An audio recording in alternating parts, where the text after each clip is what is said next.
አሁን በሰማነው መረጃ እንግዲህ ያው የኢራኗ የጦር ጄቷ ማለት ነው ኤንዋይኤስ ፋስት ኦስት ማስችስ የተባለችው ጄት እንግዲህ ከካምፕስ ተወጣ የነበረው የክንፍ አወጣጧ እንግዲህ ሁሉችን እንዳስገርም ይገኛል። ስቶርድም ትደግመዋለች የሚለውን ነገር ለማየት እንትን እያለን ግን አተቆርቆ እንዳን እንደበናትን በዚህ ሰዓት በተሰማ መረጃም ኢራን ላይ ስትበርድ የነበረችው አውሮፕላንም መከስከሷም መሰማቱም እንደተነበረው ነገርም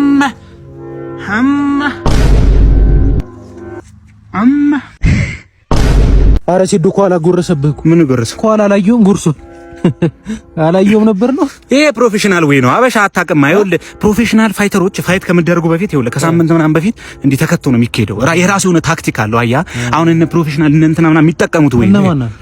ቶ ምን ያደርግልሃል እንዴ? አታውቃቸውም ማለት ይወል ፋይት ላይ ፕሮፌሽናል ስም አይጠራም። ፕሮፌሽናል አንፕሮፌሽናል ይሆናል፣ ስም አይጠራም። አሁን ይሄ የሚከተተው ራሱ ሰዓት አለው። ጠዋታን ማታን ከሰዓታን ዝም ብሎ አይከተትም። በየሰዓቱ በቃ ዝም ብለህ አበሻ አትንጫጫ። ይሄ ተከቶ ነው የሚካሄደው። አለማወቅ እንዴ ለቀቀ እኮ ሲል ይገባል። ይሄ